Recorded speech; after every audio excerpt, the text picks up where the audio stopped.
প্রিগাস pile করতে গেলে প্রথমে বেডটা তৈরি করে নিতে হবে। তারপরে আমরা রডের সেকশনে যাবো, রড দেখবো। দেখেন রড বাঁধা শুরু হচ্ছে। তারপরে আমার পাইল ক্যাপ লাগবে, পাইল ক্যাপগুলো কীভাবে তৈরি করা যায় এগুলো একটা নমুনা দেখাচ্ছি এখানে।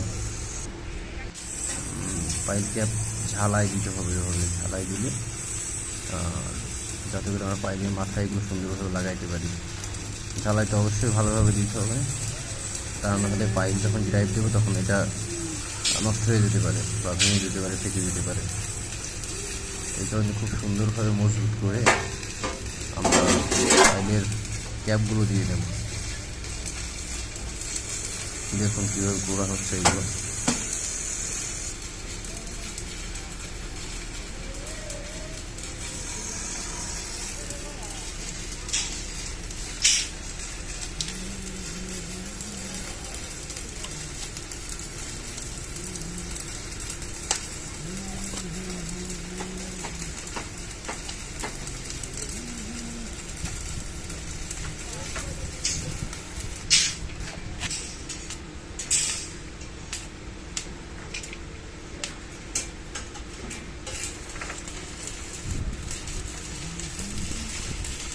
তারপরে দেখাবো যে রডগুলো কীভাবে আমরা বাঁধলাম।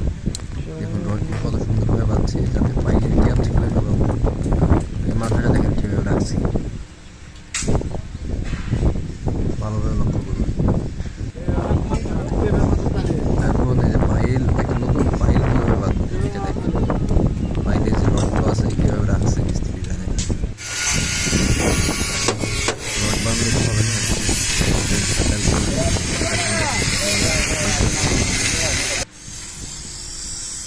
তারপরে রড বাঁধা শেষ, পলি বিছানো হচ্ছে, পলি বিছানো শেষে পলির উপরে রডগুলো রাখছি। এবং এই দেখেন পলি বিছানোর পরে পাইপগুলো আমরা সাজাইছি। এরপরে আমরা শাটারিংয়ের কাজ শুরু করব। শাটারিং রাখছি পাশে, প্রত্যেক শাটার রাখা শেষ, মাপ দিলাম ঠিক আছে কিনা। পাইল ক্যাপগুলো রাখছি, পাইল ক্যাপগুলো রাখার পরে এই যে এবার আমাদের যে লেন্থটা ঠিক আছে কিনা আমাদের দেখতে হবে, অবশ্যই ভালোভাবে চেক দিতে হবে। চেক দেওয়া শেষ করতে হবে। শেষ করার পরে আমরা পাইলের ক্যাপগুলো কীভাবে আটকাই একটু দেখুন।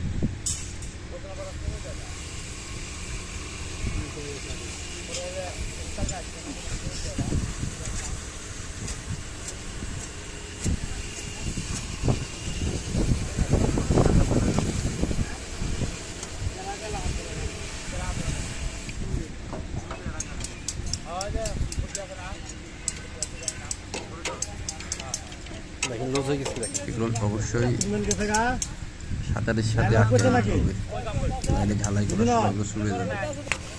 দেখুন সুন্দরভাবে দেখুন, মনোযোগ দিয়ে দেখুন।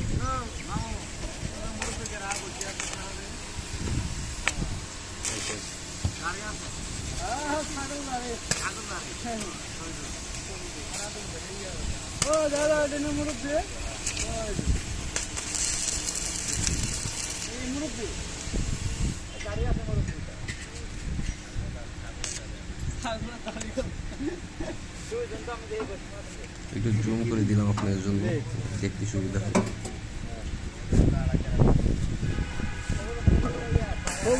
সবুজ আছে, নাসির আছে।